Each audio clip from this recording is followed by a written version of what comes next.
there's a chance this morning that you might encounter a hiccup whenever you head to the polls.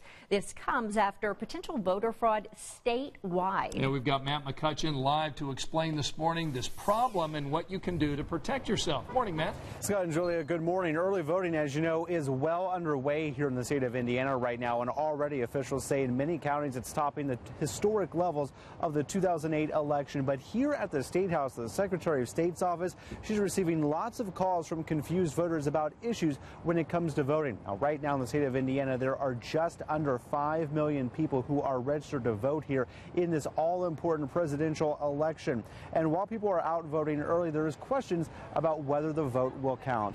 Nearly 3 weeks until the election, there's a concern if you will be able to vote, and here's why. There are reports that names or dates of birth have been changed, either online or in person at the BMV.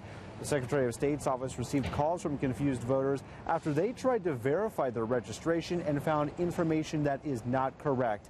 At this point, it is not clear if these changes impact more Republicans or Democrats. That office says while this has happened a few times in the past, it is way up this time around compared to other previous presidential elections. I think it's important to keep in mind that there are reasons why somebody would legitimately change their date of birth and their first name. So we really don't know why there's so many more this year. The Secretary of State's office wants to get a good grip on this before Election Day, which is already expected to be a pretty action-packed day. So now this investigation is turned over to the Indiana State Police. Meanwhile, if you want to make sure if your information is up to date and correct so you won't experience any hiccups, just go to WTHR.com where we've posted a link for you to check that information. Scott and Julia. Yeah, that's a good recommendation for our viewers. Matt, thanks so much.